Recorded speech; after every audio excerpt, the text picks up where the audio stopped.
Man, I can't believe I just had a heart attack. Well, you got here in time and they fixed it with a stent, so you're actually pretty lucky. You really scared me, babe. Yeah, I'm still kind of scared. All that's very understandable. I've been doing this for 20 years, so any support you need, any questions you have, I'm here to get you through this. Andrew being nice to patients and educating them.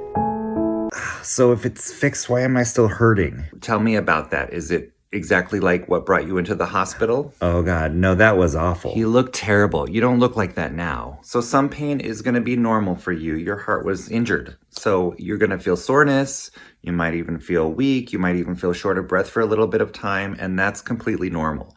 What I do want you to do is tell me if your pain feels like it felt when you came into the hospital. I mean, it's sore, but it also kind of feels funny, like pressure. I don't know how to describe it, but it just feels funny. Okay, well, think of it like this. The bottom side of your heart, where your heart attack was, is not used to getting this much blood flow. It's been constricted for a long time. So all of a sudden we fixed it and we've opened it up and you're getting a lot of fresh, new oxygenated blood, which is good, but it can feel kind of weird. Oh, I'm getting really anxious. You're okay, babe. Just take a deep breath. All right, John, I want you to listen to me. I promise you, you are not having a heart attack right now. Yeah. You're not. Can you hear me? Yeah. And you're a little bit anxious? Oh, yeah. How do you know that I'm not having another heart attack? So we just did an EKG, and it tells me that you are not having a heart attack. We're going to do that again in the morning, and we can do it again at any time if you and I feel like it's warranted.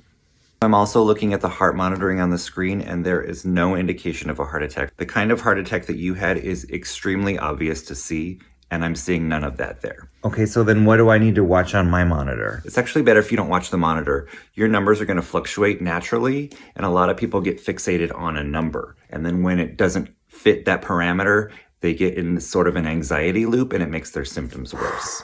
Okay. So what can we do to calm you down? A cigarette. Okay. What's that? Oh, you said fresh fruit? We have fresh fruit. No. I think you said kale salad. Oh, yeah, we have those No. too. Okay, babe, let's do our song. Baby, it's cold outside. Look at you, heart attack man. Feeling a little better? Okay, yeah, I'm a little calmer. My chest feels a little better. So so they did a stent? You got 2 stents today. Stents help to keep the heart open. So stents are little mesh tubes that sit in the arteries that supply blood to your heart, and they keep them open. And what's this thing on my arm? So most people have a catheter placed into the radial artery, and that's where they feed the stent through. How long am I going to have that on my arm? I'll probably take the dressing off later today, but in the meantime, it's really important that you don't put any pressure on that arm. So I don't want you to push yourself up in bed or pull yourself up by the side rail. So I can't get out of bed right now? I'll have you stay in bed for about 6 hours until I'm pretty sure that it's not going to bleed. So he can't get up even if he's careful? No, I'm sorry. You'd be surprised how many people unconsciously use their arms for everything, even 10 seconds after they're asked not to. So in the meantime, you're going to just chill. You're going to pee in that nice urinal there. You're going to watch some TV. I'm already bored. Hey, some people get those catheters put through their groins instead of their wrists, and they have to be in bed for much longer. So you're kind of getting off easy. Look at this cardiac menu, hon. Are you hungry? Oh, what's in that? Trees? All of the food is good. So why can't I just have what I want? So it wouldn't really be right for us to give you things that we know might damage your heart when we just fixed it. So salty foods, high-fat foods contribute to high blood pressure and high cholesterol, which cause your heart attack. And I suppose I'm going to be on a lot of medicine too now, huh? Yeah, what's he going to have to take now? Most people go home with 5 medicines to kind of keep you from having another heart attack. You're going to have 2 high blood pressure medicines, 1 for cholesterol, and 2 blood thinners. Blood thinners. I have to be on blood thinners? Yeah, they're really important because we want to make sure that that stent that they put in doesn't occlude again.